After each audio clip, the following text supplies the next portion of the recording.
पप्पू ये देखकर हैरान रह जाता है और अपने बाबा के पास आ जाता है।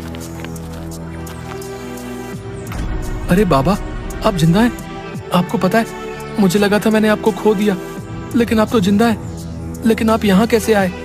पप्पू की इन बातों का उसके बाबा पर कोई असर नहीं हो रहा था। अरे बाबा, आप बोलते क्यों नहीं? तभी पप्पू के पास एक अजीब सा दिखने वाला आदमी आता है जिसकी 3 आंखें होती हैं। पप्पू उसे देखकर हैरान हो जाता है। अरे बेटा, तुम मुझसे डरो मत, मैं तुम्हें कुछ भी नहीं करूंगा। इस जादुई जंगल में आसानी से कोई नहीं आ सकता। अगर तुम यहाँ आए हो तो जरूर तुम में कोई खास बात अवश्य है। लेकिन आप कौन हैं? और यहाँ पर मेरे गांव के वो सारे लोग मौजूद हैं जो मर गए थे, यहाँ तक कि मेरे बाबा भी। मेरी तो कुछ समझ नहीं आ रहा है। बेटा, मैं इस जंगल में कई वर्षों से तपस्या कर रहा था कि अचानक एक दिन यहाँ पर एक औरत जो पिशाचिनी थी वो आ गई। कई वर्षों की तपस्या के बाद मुझे एक मंत्र मिला जिससे मैं सबसे शक्तिशाली हो सकता था और हमेशा के लिए अमर भी।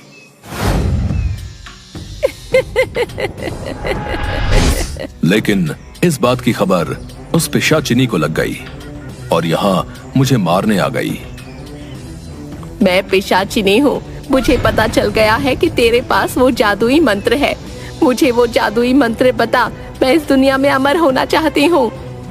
उस समय अगर मैं पिशाचिनी को जादुई मंत्र नहीं बताता तो वो मुझे मार डालती, इसलिए मैंने उसे वो जादुई मंत्र बता दिया। लेकिन क्योंकि वो एक पिशाचिनी औरत थी, इसलिए उसे अमर होने के लिए उस जादुई मंत्र के साथ साथ कुछ लोगों के खून की भी जरूरत थी, जिनका खून पीकर वो अमर हो सकती थी। तब से ही पिशाचिनी अपना भेष बदलकर अलग अलग गांव में जाती है और लोगों को मारकर उन्हें यहाँ इस जंगल में ले आती है और उनका सारा खून पी जाती है।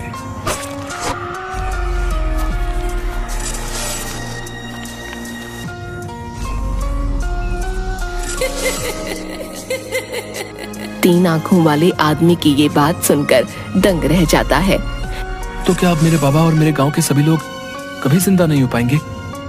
बेटा, जिंदा हो सकते हैं, लेकिन इसके लिए तुम्हें एक कठिन राह से गुजरना होगा। वो घूंघट वाली औरत ही पिशाचिनी है जो तुम्हारे गांव के लोगों को मारा करती है। अब बस उसे कुछ ही लोगों के खून की जरूरत है, जिसके बाद वो उस जादुई मंत्र से अमर हो जाएगी। अगर ऐसा हुआ तो तुम कभी भी अपने पिता और बाकी गांव वालों को कभी जिंदा नहीं कर पाओगे। सिर्फ एक ही रास्ता है जो उस घूंघट वाली पिशाचिनी को अमर होने से रोक सकता है, लेकिन राह बहुत कठिन है। मुझे वो राह बताएं। मैं अपने बाबा और गांव वालों को फिर से जिंदा करना चाहता हूँ। बताएं मुझे क्या करना होगा। तभी वो 3 आंख वाला आदमी पप्पू को एक जल का लोटा देता है। पप्पू, इस सिद्ध जल के कलश को लेकर तुम्हें उस पिशाचिनी के पास जंगल में जाना होगा और जिस वृक्ष के नीचे वो अपने शिकार का इंतजार करती है, उसी वृक्ष के ऊपर एक उल्लू निवास करता है। उसी उल्लू में उस पिशाचिनी के प्राण हैं। अगर उस उल्लू के ऊपर तुम इस सिद्ध जल को छिड़क दो तो उसका अंत निश्चित है।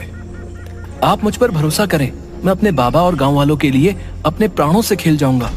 कलश लेकर तो तुम जाओगे, लेकिन ध्यान रहे, ये कलश अगर गलती से पिशाचिनी ने छू लिया तो इसकी सारी शक्ति खत्म हो जाएगी। एक बात और, ये काम तुम्हें सूर्यास्त के वक्त ही करना होगा।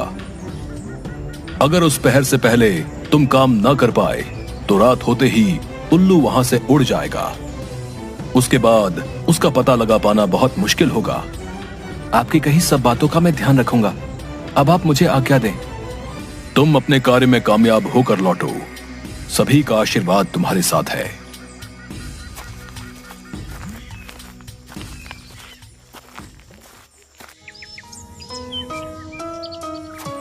उसके बाद पप्पू जंगल में ठीक उसी जगह सूर्यास्त से पहले पहुंच जाता है। मैं उस पिशाचिनी को किस तरह इस पेड़ के नीचे से हटाऊं? अगर मैं इसके सामने गया तो ये मेरे पीछे पड़ जाएगी और इस कलश को भी तोड़ना चाहेगी। हे भगवान, मेरी मदद करो। तभी उसके सामने उसकी गाय गौरी, जिसको पिशाचिनी ने मार दिया होता है, वो आ जाती है। अरे गौरी, तुम आ गई। हाँ पप्पू, मैं तुम्हारी मदद करने आई हूँ।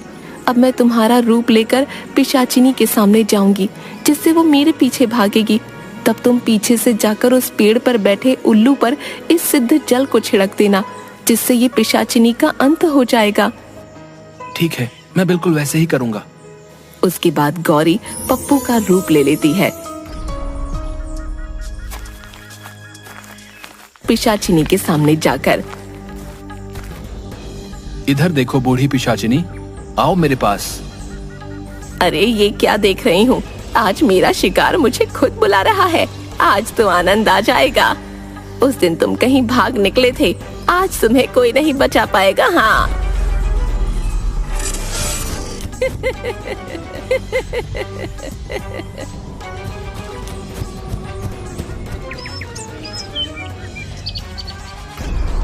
सूर्यास्त होने ही वाला है। यही वक्त है जब मुझे उस उल्लू पर जल छिड़ककर इस पिशाचिनी का अंत करना होगा।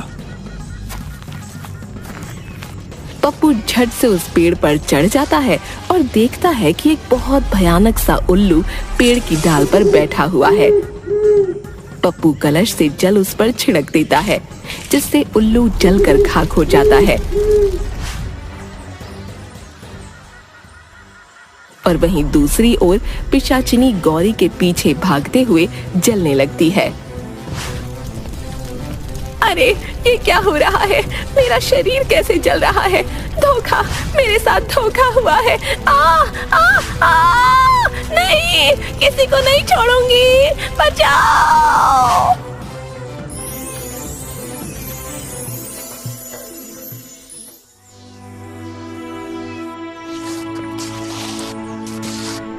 धन्यवाद ईश्वर, मैं इस राक्षसी का अंत करने में सफल हुआ।